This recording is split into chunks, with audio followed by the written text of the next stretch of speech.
Você está ao vivo. Estamos Boa noite, conectando. pessoal.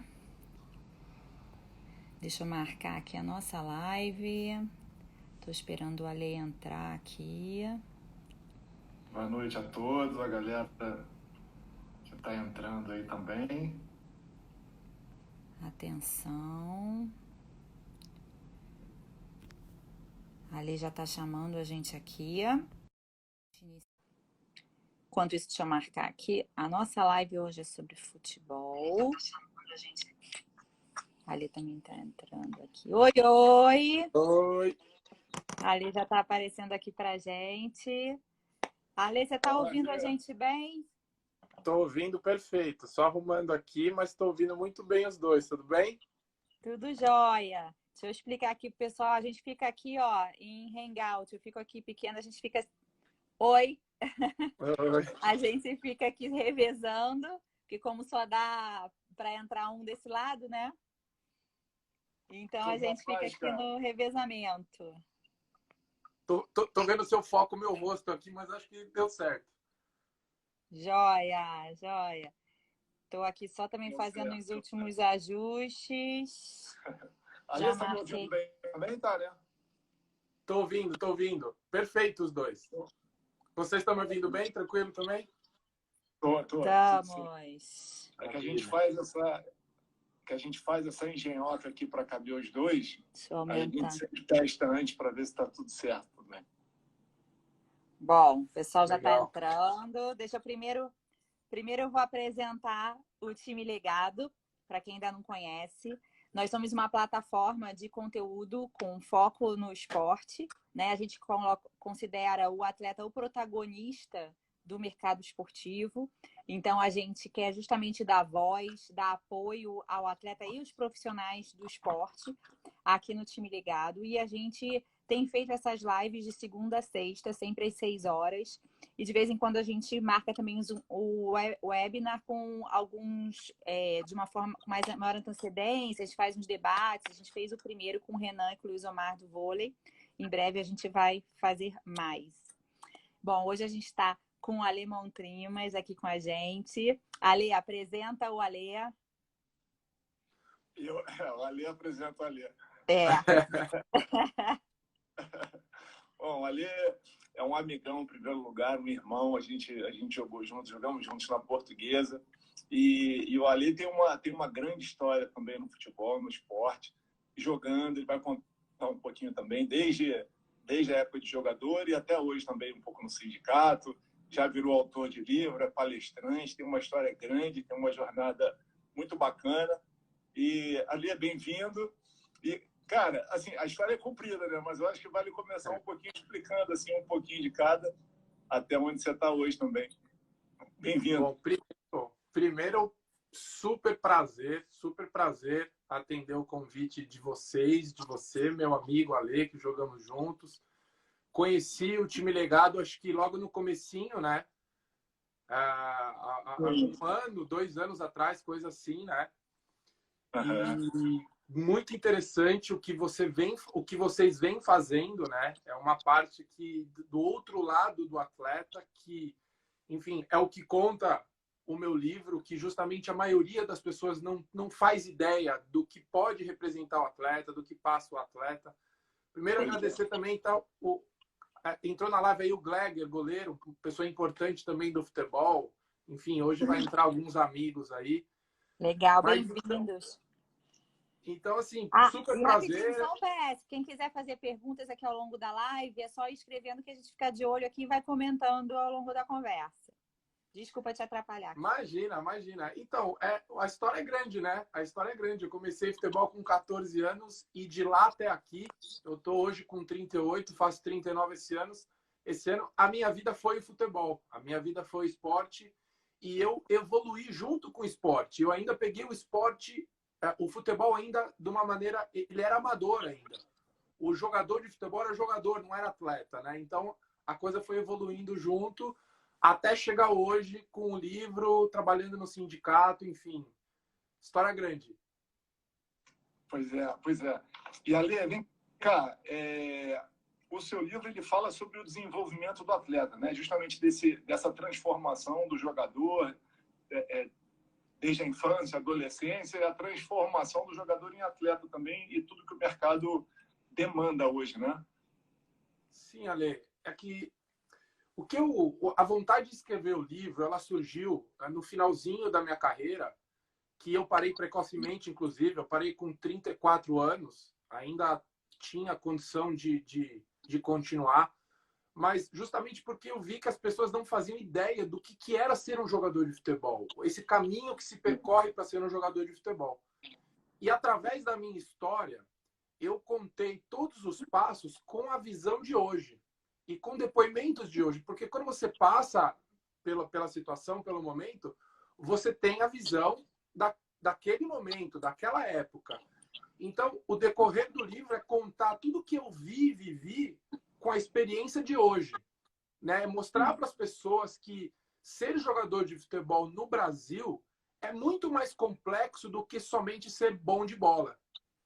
Né? Então, o livro, a palestra conta isso, inclusive assuntos que as pessoas não gostam muito de falar, né? O abuso psicológico, o abuso sexual, enfim. Sim, vamos entrar nesse ponto também. E isso sem falar também da sua experiência, não só no Brasil, mas fora do Brasil também, que você jogou em Portugal também, né, Alê? Deu uma congeladinha aqui no Alê. Peraí que ele já vai voltar. Tá renderizando aqui. Ah, tá. É legal você falar que você jogou junto com a Alê. Onde você jogou junto? Vocês jogaram juntos na Portuguesa, né, Alê? Na Portuguesa de São Paulo. Já não sei, porque pra mim já é... Ah, ele vai entrar de novo, ó. Ele caiu e vai entrar de novo. Só um pouquinho, pessoal. Ele já vai entrar. Já tá aqui. Pra gente continuar a conversa. Tá entrando. Voltei. Voltou. Coisas da internet, coisas do dia a dia hoje em dia. Acontece sempre com a gente. Vira e mexe, alguém cai e volta. Não tem problema. Vamos lá. Mas eu ouvi sua pergunta, né? Para falar sobre a minha experiência fora do Brasil, né? Porque você comentou sobre esse papel do atleta no Brasil, né? Que as pessoas não sabem, né? Qual tudo que o atleta passa e tal. O que eu comentei a sua visão, ela também vai além do Brasil, porque você teve uma experiência também fora em Portugal, né? Então você traz mais você agrega ainda um pouquinho mais, tendo essa visão do jogador brasileiro fora também, né? E dos próprios jogadores internacionais também. Sim, foi muito legal, foi muito boa essa experiência. Foram 5 anos em Portugal e 1 ano no Chipre. E eu não tenho receio de falar que o atleta brasileiro, o jogador de futebol brasileiro, existe um preconceito em cima da imagem, da figura do jogador de futebol, né? De ser uma pessoa, no geral, que não sabe muito bem a sua própria língua, que não vai atrás de algo a mais do que só o esporte, enfim, ele fica fechado num mundo pequeno. E ele de uma certa maneira, ele não é muito bem visto perante a sociedade. Muito diferente do atleta fora do Brasil. Vamos falar de Portugal, que é onde eu tive a minha experiência. O jogador de futebol na Europa, em Portugal, ele é visto de maneira diferente. Ele não é visto como inferior, né? Ele é um jogador que ele, até pelo país, pela condição, ele consegue estender os seus estudos, ele vem com uma cultura diferente, ele se posiciona de maneira diferente. Então, o ser humano atleta europeu, ele é diferente do ser humano atleta brasileiro. Até a própria característica do atleta, aqui no Brasil, Ale, você sabe, você foi atleta, para um jogador de futebol conseguir vencer, conseguir se tornar profissional e ter uma carreira profissional vindo de uma classe média ou alta, é muito complicado. Né? Porque ele tem que abdicar de muita coisa na vida dele, inclusive do que a classe média, do que a sua condição pode proporcionar, né? Que é o conforto da sua casa, do seu lar. E lá na Europa, não. Lá na Europa, você não tem a maioria, como aqui, a maioria dos jogadores vem de uma classe social muito baixa. Aqui não. Lá fora não. Lá fora você tem jogadores que simplesmente escolheram ir ter uma profissão qualquer, e aquela foi o futebol. Então, me trouxe essa experiência de que o pensamento do europeu, pela sua classe social, pela sua cultura, por tudo, o jogador de lá, ele realmente é diferenciado. Pois é. Existe esse entendimento até do papel do atleta, né? O desenvolvimento ao longo do processo da base, ele acontece de forma um pouco diferente do Brasil, né? E por todas as dificuldades que a gente também encontra, enfim, dificuldades inerentes do próprio país também, né? Sociais, Muito. Isso conta muito, né? Mas conta muito também como os clubes olham para a base, né? Sim.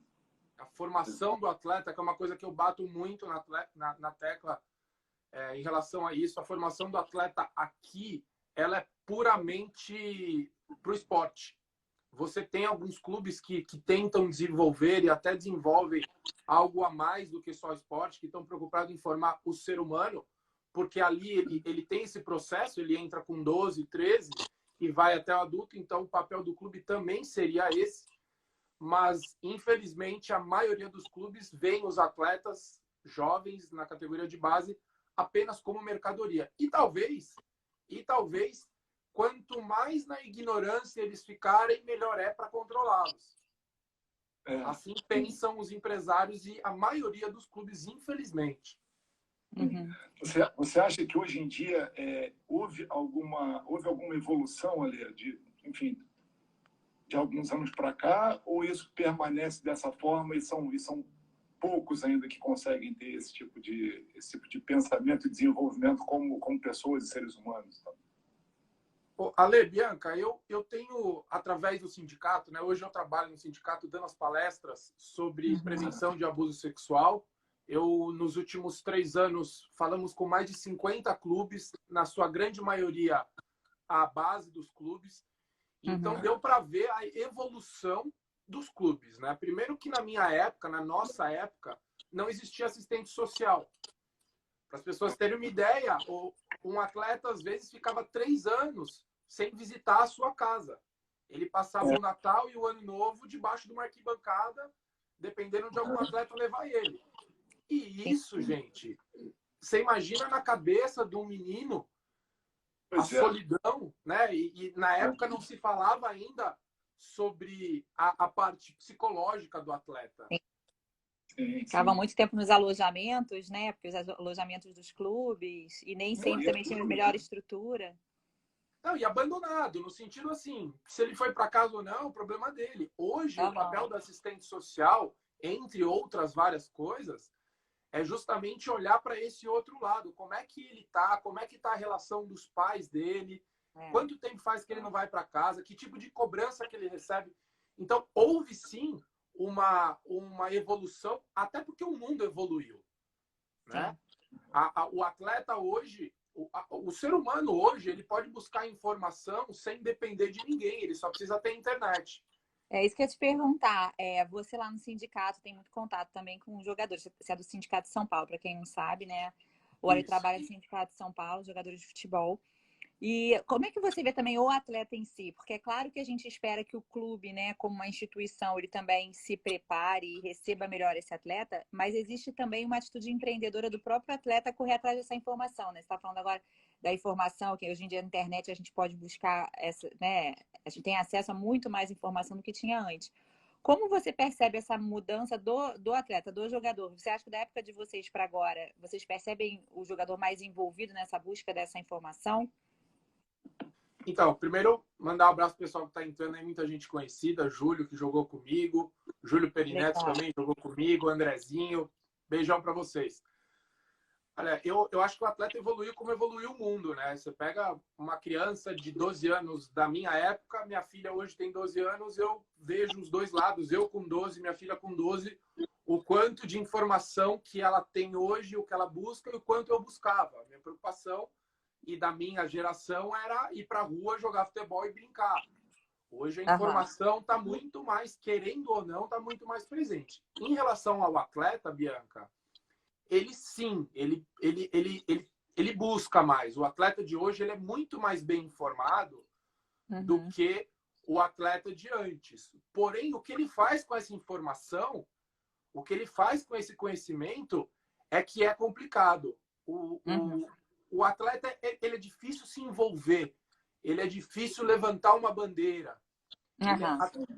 Até pelo julgamento que há hoje em dia, com tudo que se fala, né? Hoje em dia, exposição, né? Uma exposição muito grande também do atleta. Muito, muito. Eu nunca cheguei a jogar em clube de massa grande, né? Clubes de Corinthians, São Paulo, Palmeiras, Santos. Joguei em clubes menores. Porém, tenho alguns amigos hoje em grandes clubes. E quando esse atleta se envolve em alguma campanha, por exemplo, que não tem nada a ver com futebol, tá? Ele está saindo da zona de conforto dele, do que o atleta se envolveu na campanha. Na primeira derrota do time, o torcedor, que é movido por paixão, vai cobrar dele da maneira assim, pô, também fica lá fazendo propaganda, também fica fazendo... Né? Então, é difícil. O atleta precisa ter muita personalidade para exercer o seu conhecimento enquanto atleta. Sim, saber lidar com esses dois lados, né? Ao mesmo tempo, ele ser um comunicador, se envolver além do esporte, porque ele bem ou mal é um exemplo para a comunidade ali onde ele está inserido, né? Para os torcedores, mas saber fazer isso com muito cuidado para também não se expor, porque em algum momento isso pode até ser usado contra ele, como você está falando, né? É muito delicado. Mas isso é uma cultura nossa, né? Isso é uma cultura aqui do Brasil, porque lá fora você tem os atletas engajados e com opinião muito forte em relação à política, em relação ao que está acontecendo em seu próprio país. A gente viu o Barcelona, alguns jogadores, quando a cidade estava querendo se desvencilhar, né, da Espanha, né, alguns atletas, como, se não me engano, o Piquet, enfim, entre outros, eles não têm medo de se posicionar. Aqui no Brasil, sim. Eu vejo os atletas com muito receio de falar algo diferente do que não é futebol. Existe um amadurecimento até enquanto país, né? Um amadurecimento em relação à tolerância, a saber julgar, a saber que isso faz parte de um debate muito maior, né? Então, uma vez eu fui ser o palestrante de uma campanha da Fundação Abrinq. Eu já tinha parado de jogar, foi minha primeira campanha que eu fiz. Poxa, Fundação Abrinq, né? Gigante. E nós fizemos em 4 lugares de periferia. Né? 4 lugares que a Fundação Abrinq, através de outros núcleos, cuidavam dessas crianças que já estavam por cuidados do governo. E depois dessa campanha, isso foi demais, né? Porque as crianças queriam tocar. A carência deles é muito grande, né? Eles nunca tinham visto um jogador de futebol de perto. E o feedback, muito legal, a importância do atleta. E o feedback que eu tive foi assim: Ale, você não faz ideia do quanto essas crianças são carentes de bons exemplos, sabe? De atletas que levantem uma bandeira e possam falar sobre educação, sobre abuso sexual, enfim, sobre outros temas. Porque eles disputam os ídolos deles, né? O ídolo deles hoje é o Neymar. É um poder de influência muito grande, né? E que eles têm uma identificação, né, cara? Uma empatia. Né? Exato. Porque o sonho deles é sair da realidade deles através do futebol. E talvez o próprio atleta falando que existem outras maneiras de sair dessa realidade que não só o futebol. Sim. E ali, já que você entrou nesse tema da palestra e dos assédios, né, que são temas que você comenta, como é que esse approach seu com os meninos da base dos clubes e nessas palestras que você faz, porque você pega aí um range de diferentes idades, né? Com que idade você fala e como é que você faz esse approach? Como é que eles recebem esse tipo de tema? Então, um tema muito, muito complicado, né? Porque na própria sociedade não se fala nisso. Agora, dia 18 passado, foi o Dia Nacional de Combate à Exploração e Abuso Sexual em Crianças e Adolescentes. É um dia muito especial, que é onde saem os dados do abuso no Brasil. Inclusive, existem dados que agora, com a quarentena e com o isolamento, alguns dados desses estão subindo, né? Sim. Na verdade, assim, os dados estão baixando, justamente porque não há denúncia. Entendi. Os crimes devem estar aumentando, mas os dados não estão chegando. Exato, porque muitas vezes quem vê são as pessoas em volta, quem percebe são as pessoas em volta. E ali elas estão fechadas. Mas o abuso o abuso sexual, o assédio sexual que eu falo, ele não é o de dentro de casa, né? Aham. Ele conta, na verdade, eu conto o que eu presenciei, o que eu vivi. Eu sofri assédio no futebol durante muitos anos, de várias maneiras. E isso sempre me chocou, porque eu sempre soube que todo mundo sabia disso. Aham. Que Ale, você jogou bola e isso nunca foi segredo no futebol. Que existiam pessoas em volta que assediavam os meninos. Uhum. E, então, o que eu comecei E não Isso é um só no capítulo. futebol, né, Lea? Em vários esportes. Sim, Não sim. só no futebol. Sim, sem dúvida. É que, assim, Bianca, eu procurei falar de um tema. Como eu não sou psicólogo, como eu não tenho especialização para falar de abuso, muito mais sobre a consequência do abuso numa criança, eu procurei falar o que eu vivi, a minha experiência.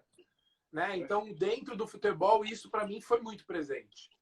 E, Ale, é muito complicado. Por exemplo, você imagina você falar de abuso sexual com uma criança de 9 anos. Pois é. Né? Então, junto com a Fundação Abrinq, o qual eu recebi o convite a primeira vez, nós desenvolvemos uma maneira lúdica de falar com crianças de 9, 10, 11, até 18. Cada um com a sua linguagem, muitos com os pais presentes, outros não, dependendo da idade, mas de uma maneira muito simples, sem ser agressivo, obviamente, apenas levando informação, que para mim a melhor prevenção é a informação. Claro. Sim, muito bacana. Muito bacana. E você fala desse tema no livro também, ele fala, né? Sim, um capítulo do livro é só sobre isso. Tem o abuso. Na verdade, assim, no livro eu explico o que eu vi, né? Então, como acontece, por que acontece, como os jovens reagem, por que não há denúncia, por que os clubes não fizeram e não fazem nada. E vou nos clubes hoje justamente alertando os jovens e pais e funcionários e treinadores. E os próprios gestores, né? Que às vezes é uma coisa que eles não se atentam que pode estar acontecendo e às vezes está ali muito na cara, né? Sim, sim. Os clubes que têm assistente social, eles têm um olhar diferente para isso. Legal. Eles têm a maioria está há muitos anos. Por exemplo, no Palmeiras, que é hoje um dos clubes mais estruturados, nós fizemos todas as categorias, todas até sub-23. Desde o sub-9, se eu não me engano, ou sub-10. E a gente foi fazendo uma por uma, junto com o sindicato, obviamente. Quem dá essas palestras, na verdade, é o sindicato. Eu sou só o instrumento, junto com a Silvana, que é uma assistente social, para que a gente possa falar com eles. Muito legal. E normalmente, por exemplo, se alguma outra federação de algum outro esporte quiser te convidar para uma palestra e tal, você iria, assim, para falar sobre esse assunto? Sim, a gente fez também para o FMG, em Minas Gerais.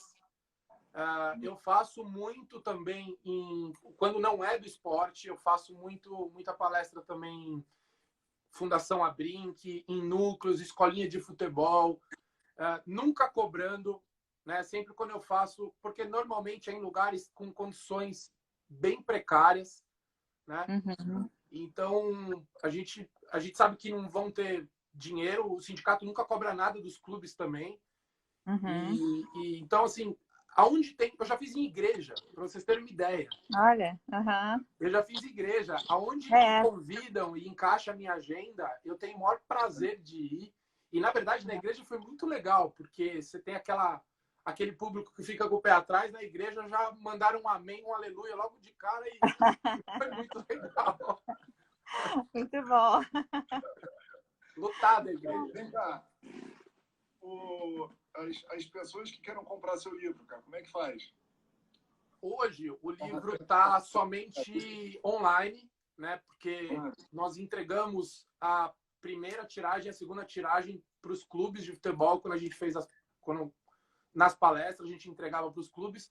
Por enquanto, hoje, só no Amazon.com, procura por Futebol Sonho e Ilusão, e lá ele vai ter em PDF para ler em qualquer lugar. Muito legal. Entendi. Bacana. Esse livro é muito legal. Quais são os temas? Você comentou que os assédios são um dos temas, né? Tem um dos capítulos. Quais são? Fala aí assim rapidinho os temas que você tem no livro. Ah, legal. Mostra aí, mostra a capa para o pessoal conhecer. É. Legal. Isso quer falar só um pouquinho. Ótimo. Uhum. Então, Ale, eu vou até colar aqui. Eu vou até colar aqui o índice dele. Peraí. E ali, assim, o pessoal, aqui a gente tem muito atleta, né, que segue a gente, federações também. Se você pudesse dar um conselho, assim, dar um toque para o pessoal que está assistindo, assim, é claro que eu sei que do livro tem tudo muito mais completo, nas suas palestras mais ainda. Mas o que que recado você daria, assim, para quem de repente está passando por alguma situação dessas ou acha que está, como deveria agir? Então, é muito legal porque assim hoje eu trabalho num lugar onde eu acho que não tinha como eu ir trabalhar em lugar diferente no qual eu estou hoje, que é no sindicato. Uhum. Lá nós recebemos, por exemplo, denúncias de atletas que pagaram para se profissionalizar e depois, chegando no clube lá, receberam o dinheiro, não é uma quantia baixa, Uhum. e o menino nem chegou a se profissionalizar na carteira e nem chegou a jogar. E eles vão fazer uma denúncia no sindicato. E aí, a gente pergunta assim, viu, mas em qual momento você achou que dando propina, ou seja, pagando pela sua profissionalização, você estava certo? É um dos assuntos que eu conto no livro. Ser Entendi. profissional a qualquer custo. Até que ponto Uhum. isso até que ponto não? Como isso é prejudicial para a sua carreira, né? Uhum. Para esse desenvolvimento do menino.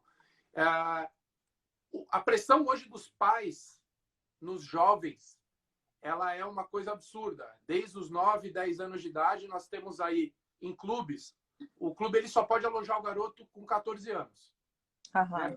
Por lei. O que a maioria dos clubes fazem? Clubes de mais estrutura. Eles alugam, tem um hotel lá que mora um monte de garoto com os pais, meninos de 9, 10, 11 anos. Uhum. Ou Cada vez seja, mais.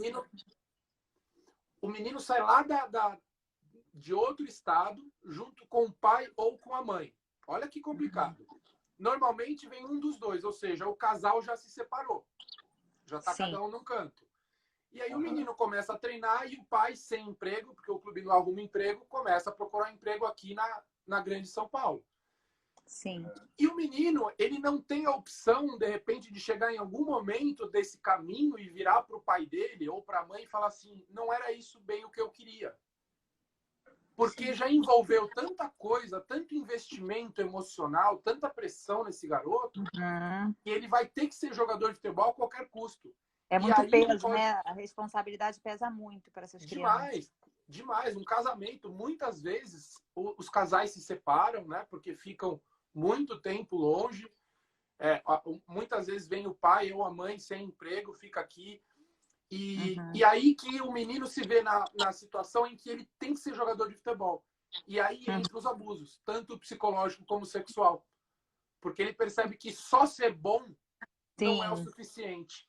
Que ele vai E ele depender está de disposto outros a vários. qualquer coisa, né? Ele começa também a estar disposto a qualquer coisa, né? Exato. Porque é difícil, né? Mesmo para quem tem talento, quem tem uma certa facilidade, é difícil. Não é fácil para ninguém, né? A concorrência é cada vez maior. A gente E mora muitos no acabam Brasil, né? No Brasil, eu até falo quando eu vou falar com o pessoal que antes do garoto saber andar, tá o pai segurando uma mão, a mãe do outro, uma bolinha no chão, eles estão empurrando o menino para chutar a bola. Então, antes de saber andar, o garoto no Brasil já chuta a bola. É muito natural, né? Aquela presença da bola ali. Então, só ser bom no Brasil não é o suficiente. Talvez se nascesse no Japão, o ser bom era o suficiente, mas aqui não. Aqui são outros fatores. E o Cerdeira está aí, né? Que viveu essa vida também. Muita coisa envolvendo. Exato, exatamente. E por isso que o título do livro é muito bom também, né, Lê? Ele fica justamente entre essas essa duas... dicotomia, né? Justamente porque o tempo inteiro, isso acho que é uma dúvida na cabeça do atleta o tempo inteiro, né? Porque por mais que ele sonha, você também nunca sabe se realmente isso vai dar certo. Se na verdade é uma ilusão e você tem que ir para um outro lado, né? Você está sempre ali na dúvida o tempo inteiro. E todo mundo quer ser jogador de futebol olhando sempre o topo, né? Quando eu tive esse sonho, eu queria ser da seleção, queria jogar no meu time de coração e um dia talvez ir para a Europa e ficar milionário e não precisar trabalhar nunca mais na minha vida, né? Só que a realidade não é assim. Né? Por isso o futebol é uma ilusão. Eu joguei futebol durante 20 anos. Durante 10 anos da minha vida, 10 anos, eu tentei ser jogador. Por mais que eu já fosse profissional, que já tivesse ali toda uma estrutura, eu não tinha retorno financeiro ainda para ser um jogador. Porque, para mim, eu considero, na minha opinião, um jogador profissional de futebol não só aquele que vive o dia a dia, mas sim aquele que consegue ter um retorno financeiro. Eu cheguei a ficar 7 meses sem receber, ganhando R$ 2.000. Se eu não fosse a minha família, eu não teria sido jogador de futebol. Se eu precisasse colocar comida na minha casa, na época que eu tinha 18, 19, 20 anos, eu não teria sido jogador de futebol. Com certeza absoluta. Então, futebol, sonho e ilusão é justamente porque depois eu fui para a Europa e consegui viver o sonho. Consegui viver do futebol, consegui ter um retorno financeiro do futebol. Isso, eu não sei se em São Paulo existe esse termo, mas a galera no Rio, galera de brincadeira, né? A galera fala assim, que tem os jogadores de futebol, que é a galera, né, que está ali realmente ganhando e conseguindo se manter, e tem o dublê. Exato. A galera que é como se fosse um filme mesmo, né? O dublê é o que só se arrebenta na história, mas que precisa dele no filme para ter o ator principal, né? Então é o jogador dublê ao mesmo tempo. Não, e o futebol... E o futebol, Ale, você sabe, Bianca, que também viveu muito próximo, sabe? Às vezes ninguém nunca te conheceu, nunca ouviu falar o seu nome, mas você está jogando Série B, você está jogando a segunda divisão do Campeonato da Europa, e você tem uma casa, você tem um bom dinheiro no banco. A fama, ela realmente é para poucos. O dinheiro, ele é para poucos. Quando eu falo de jogador de futebol que realmente não é profissional, é aquele atleta que passa 70% do ano desempregado, que joga só o campeonato estadual na terceira divisão ou na segunda divisão e ainda quase não recebe. Né? Esse aí, para mim, ele tá... É claro que ele pode dar o pulo dele, mas ele já viveu tanto o futebol que ele não consegue mais sair. Ele já chega um ponto que é difícil é difícil voltar atrás, né, Lê? E aí ele fica preso naquele calendário e também não consegue, talvez, nenhum emprego, porque daqui a pouco vai começar outra competição, então ele fica num limbo. E os treinos são diários, né? Você também precisa cuidar da sua alimentação, da sua saúde, do seu sono, para você realmente conseguir se dedicar. Não, e tem atletas que vão para clubes sabendo que não vão receber. Sabendo, sabe? Eu sei que o clube não vai me pagar, mas eu preciso aparecer. E aí fazer atividade, né? Claro. E aí uma bola de neve. Isso. E a Leia, você hoje está no sindicato e você faz toda a parte de redes sociais, também essa parte toda de comunicação, né? Como você acha que a gente também fala muito aqui sobre essa questão do atleta e das federações, saberem se comunicar como uma forma de apoiar o esporte, e os próprios atletas também ajudarem fornecendo conteúdo, né, para as suas federações, confederações, sindicatos. Você percebe que as redes sociais têm um peso nesse trabalho do sindicato? Como é que o que você acha que mudou nesse sentido desde que vocês começaram a trabalhar de uma forma mais profissional e se dedicando mais às redes? Eu faço parte da equipe de marketing no sindicato, né? Eu não estou sozinho, né? Tem o Fábio que toma conta, que é o responsável, tem a Patrícia, eu ajudo a fazer a produção de conteúdo de vídeos. Legal. Então, mudou muito, né? Hoje, por exemplo, quando nós vamos usar a comunicação no sindicato, normalmente nós chamamos o atleta para falar por nós, porque o sindicato ele é do atleta para falar com o atleta. E aí entra aquilo que eu falei, a empatia, né? Quando eu subo para falar numa palestra com os meninos, antes de começar, porque eles não vão bater o olho em mim e vão falar, putz, sou Alê. Não, eles não me viram jogar. E aí, antes de subir, eu coloco um vídeo de quando eu era profissional. Alguns jogos na Europa, alguns jogos aqui no Brasil. E aí tem a empatia. Aí eles conseguem, caramba, ele jogou, deixa eu ouvir o que ele vai falar. Então, vocês usam muito nessa comunicação o próprio atleta ali como protagonista do sindicato, né? Vocês estão o tempo inteiro também trazendo esse atleta para participar e para falar. Sem dúvida, sem dúvida. Na verdade, é a experiência dele, basicamente, quem fala é ele com a experiência que ele teve consumindo algum serviço do sindicato que sempre, sempre, sempre é de graça. Nós temos hoje lá, por exemplo, um certificado de monitor esportivo que é talvez a única coisa que o futebol pode deixar para o atleta, porque se você para de jogar, você tem apenas aquilo que você guardou de dinheiro e mais nada, se guardou ou não guardou. Mediante 3 anos de profissional consecutivos ou 5 alternados, você pode adquirir um certificado de graça, sem custo nenhum, para você poder dar aula de futebol.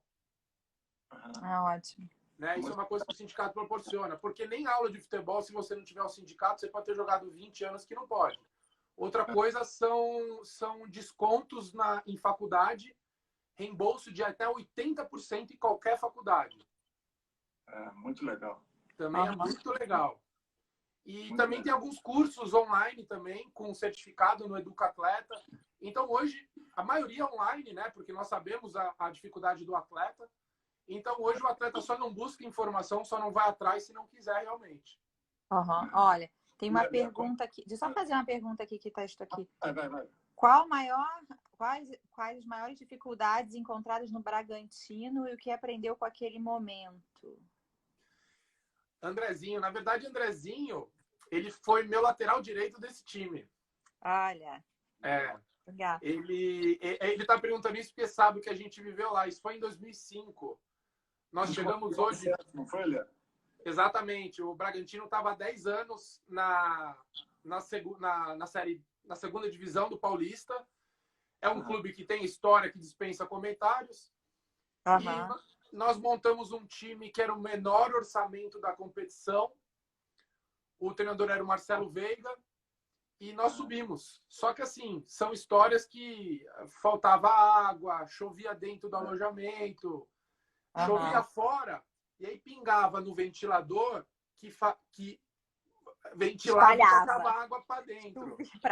Chovia fora e dentro, né? Muitas vezes a gente foi treinar com um copo de leite e a gente enfrentava times como o Noroeste na época, que um jogador do Noroeste, na época era o Gilmar Fubá, ganhava mais do que o nosso elenco inteiro.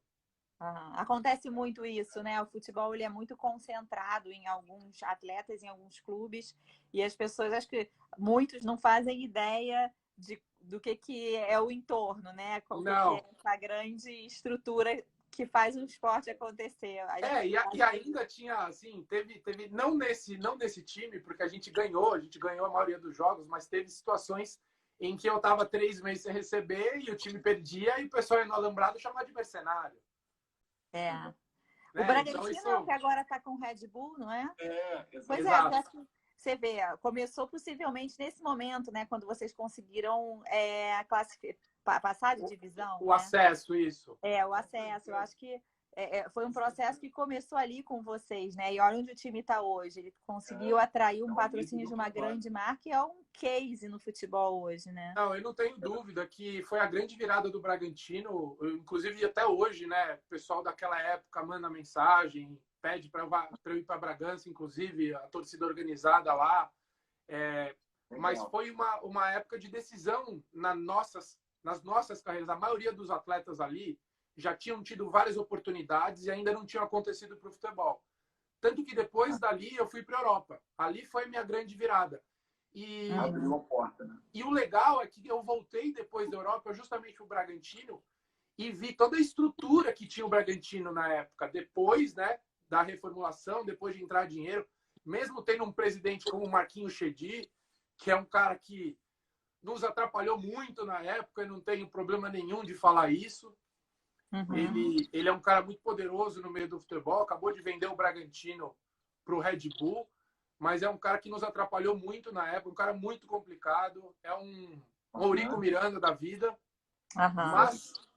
mas demos a volta por cima e apesar dele, entregamos. Apesar dele, né? Apesar dele, exato.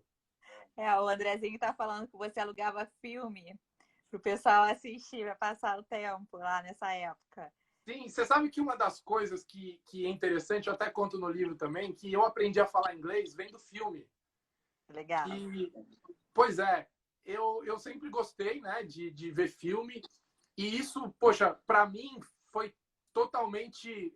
quando eu fui jogar no Chipre, no Chipre se fala grego, né? E é um país que recebe muito turista, então eu basicamente só falava inglês lá. E eu aprendi na concentração vendo filme, legenda em inglês. E o pessoal ficava bravo comigo, porque como eu alugava, eu colocava do jeito que eu quisesse. Ele até comentou aqui antes, tem que colocar legenda, tem que treinar a leitura, Aí. ele tinha comentado. Mas isso tem a ver também com essa atitude do atleta empreendedor, de novo, né, Ale? Eu acho que são essas pequenas atitudes que foram diferenciando você também nessa sua trajetória.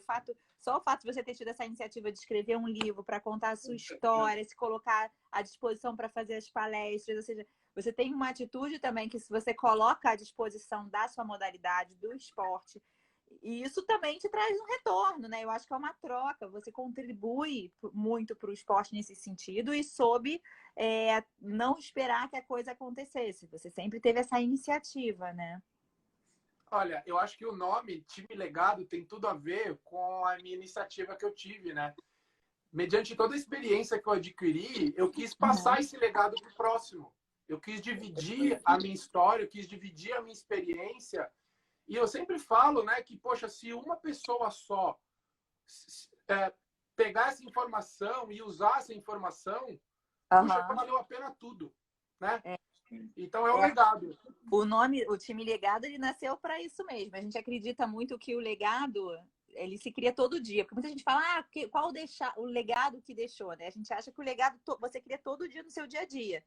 E cada atleta pode criar e deve criar esse legado justamente nessas pequenas atitudes empreendedoras que vão formar ali a sua carreira, né? Formar a sua história. E sem dúvida, você é um atleta legado, porque todo dia você está aí fazendo alguma coisa e deixando algum aprendizado para todo mundo aí por onde você passa, né? Exato. É o que me conforta. E assim, o mais legal de tudo é que o Sindicato de São Paulo, o Sindicato de Atletas de São Paulo, me proporcionou para que eu expandisse isso, né? Porque quando eu comecei a falar sobre abuso sexual,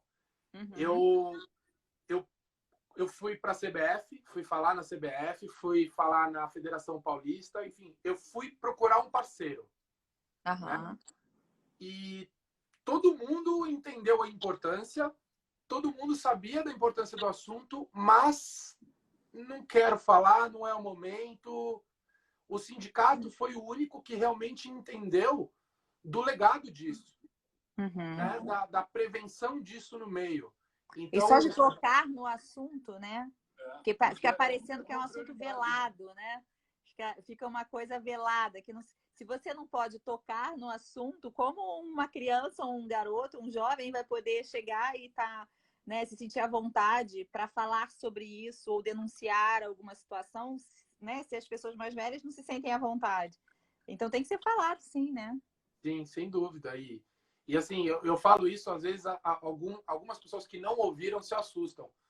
Todo jogador de futebol profissional, sem exceção de ele já viu ou já ouviu falar de alguma história de assédio ou abuso sexual no futebol. Ale, é verdade ou não? É verdade. E não devem ser poucas, né? Não. É verdade. Ou seja, e é um alerta aí para todos os pais, né? E os próprios atletas, claro, né? Porque chega uma hora que o atleta, e cada vez mais jovem, está ali sozinho, né? Então ele também precisa estar atento e sabendo que isso pode acontecer e que não é culpa dele, que acontece com outras crianças e outros jovens também, e ele precisa saber se posicionar, né? Não ter vergonha nem medo disso. Então, Bianca, sobre isso, né? Alerta para os pais. Hoje, quando eu faço palestra que os pais estão juntos, normalmente até 11 anos, nós pedimos para os pais estarem presentes junto com as crianças. 40% dos pais falam que os filhos deles já sofreram assédio via internet. Fora isso, né? Que a internet agora tá uma loucura. Então, mas aí entra uma mistura. O pai tem muito orgulho do filho estar no clube, né? Então ele quer mostrar para o mundo que o filho dele é atleta do Corinthians, São Paulo, Palmeiras, Santos, Fluminense. Só que com isso ele também chama a atenção Sim. dos abusadores. Sim, E assim, já aconteceu alguns casos, os relatos, por exemplo, de uma mãe que o filho uma vez veio de sunguinha, deu o celular para a mãe e falou: mãe, tira uma foto minha. Mas peraí. Aí ele pegou e fez força. Aí a mãe falou: mas para que você quer que eu tire essa foto, filho? Ele tinha 11 anos. Não, mãe, porque o empresário me pediu na internet, falou que quer ver a minha musculatura. Olha. Entendeu? Então, o conselho na que eu... inocência, né? Total. O conselho que eu sempre dou para os pais é: não confiem, primeiro, a vida dos seus filhos somente no clube. Estejam perto e tenham um canal aberto com seu filho para que ele possa vir falar o que quiser para você, sem julgamentos. Sim. É verdade, perfeito. É isso mesmo. Tem que acompanhar de perto, né, Ali? Os pais fazem parte desse processo, eles não podem terceirizar, né? Tem que estar acompanhando de perto mesmo. Muito. E aí, numa outra live me perguntaram, né? O que é mais correto? Os pais estarem perto ou não estarem perto? Porque nós sabemos, Ale, que muitos pais que estão presentes todos os dias também atrapalham o atleta. A interferência, né? Interferência na cobrança. Meu filho tem que jogar, meu filho é o melhor. Isso, também não é legal. Os pais também precisam também entender o que é o estar perto, quando é, né? Quanto é. Estar perto como um apoio, né, Ali? Não julgando, nem colocando pressão, né? É difícil, porque os pais são sem noção mesmo, né? A maioria dos pais, eles acham que o filho deles é o melhor jogador do mundo. Fazem querendo bem, né? Querendo defender, mas uma coisa é a defesa da integridade do seu filho. São coisas... Exato. Interferir ali no resultado, se ele vai ser escalado ou não. Tem que saber separar, né? Às vezes a pessoa até está mais preocupada com esse outro lado de querer atrapalhar, de interferir ali no dia a dia e não vê o que está acontecendo de repente por trás, que é justamente esse assédio que pode estar rolando, né? Você sabe que tem uma história de um jogador do Atlético Paranaense que ele sempre foi craque nas categorias de base, sempre. E chegou nos juniores, ele já com aquele status, tinha um bom contrato, com aquele status de craque, largou os treinos, começou a ir para a noite, tudo, colocaram ele no banco. Ele reagiu muito mal. E aí o presidente, ele tinha tanta moral que o presidente chamou ele.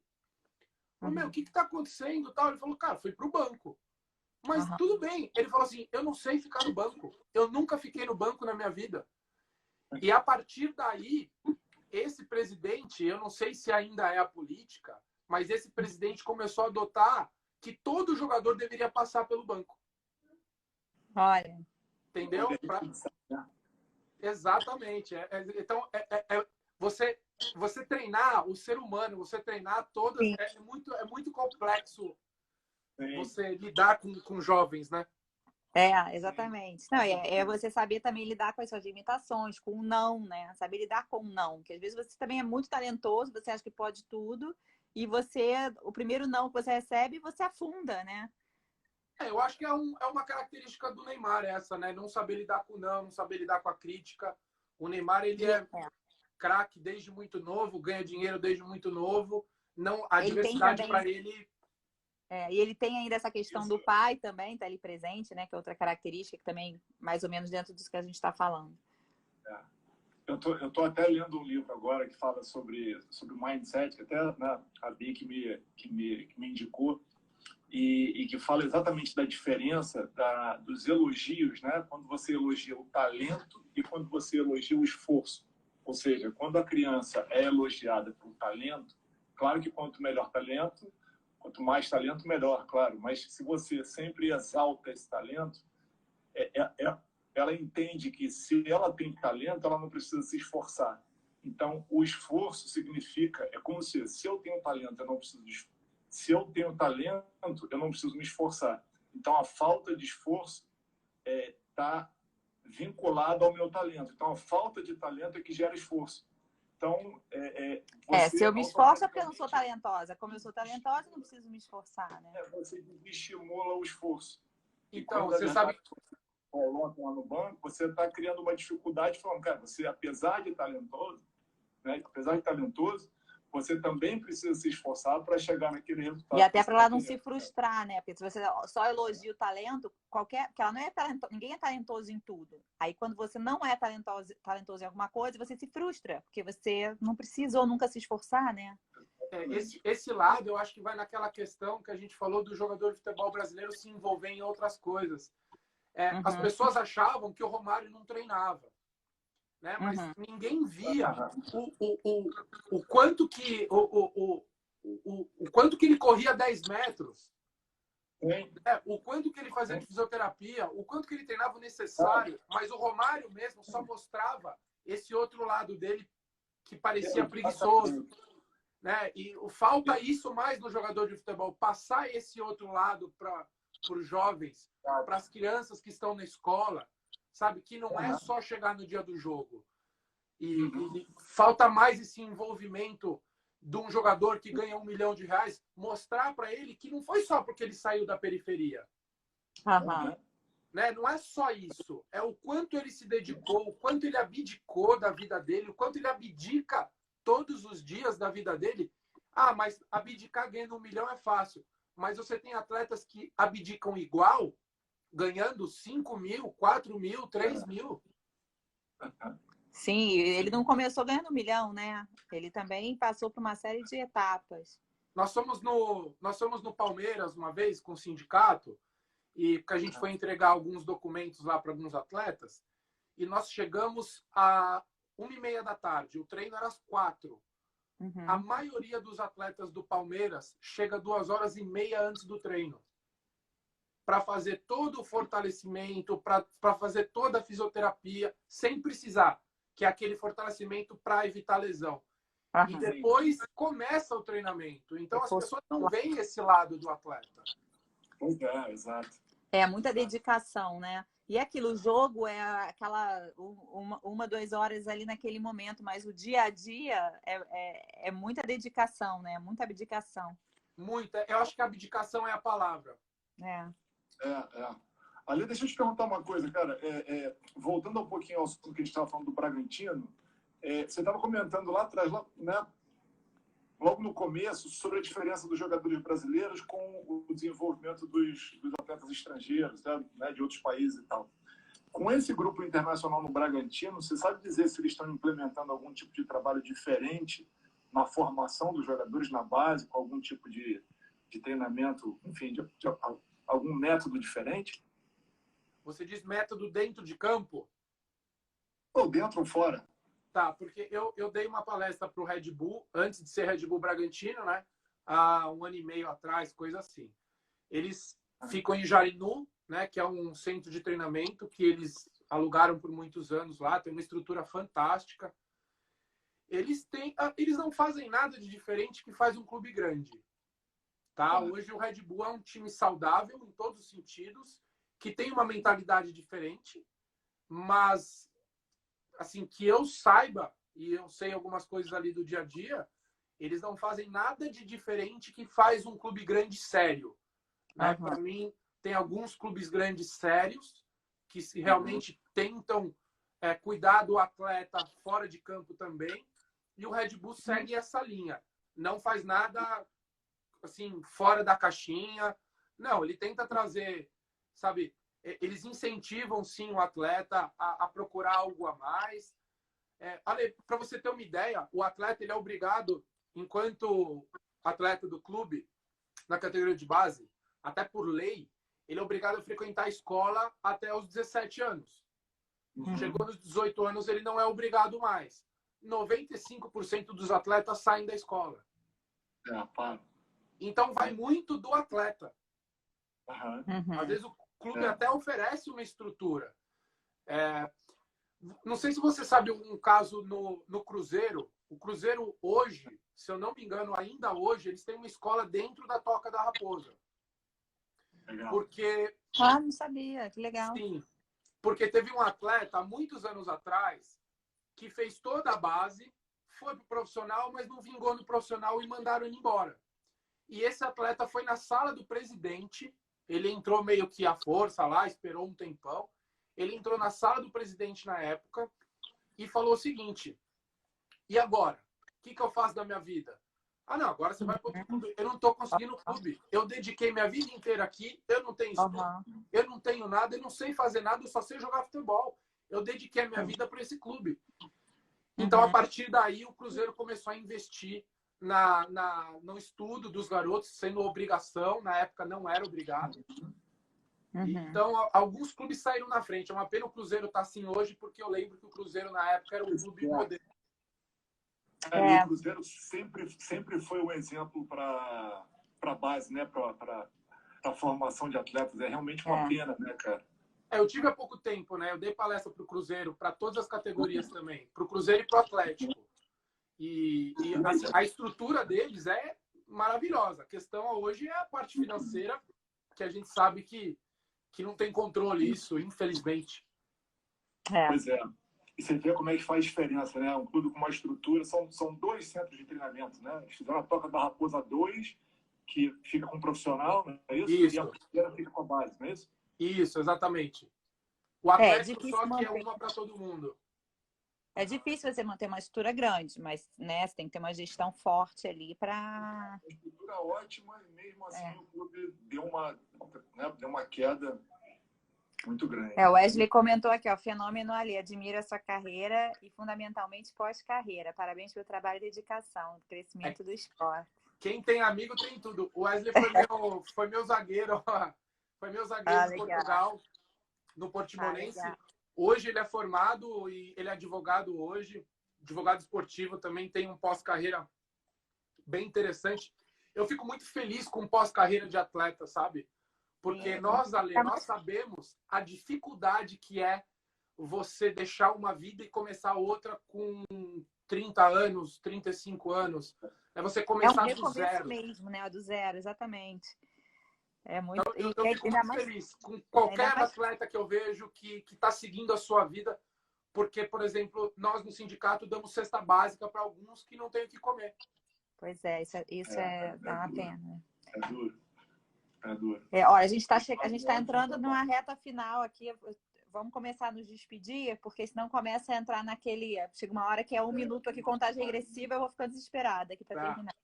Eu fico com medo de cair e a gente não terminar direito. Quem começa?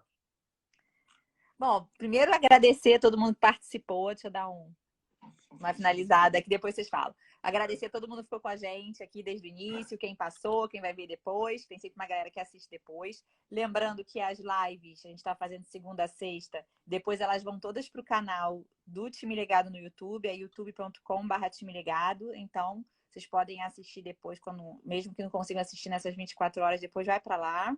Lá também tem conteúdo de entrevista, análise, tem muito conteúdo legal no canal, vale a pena dar uma olhada.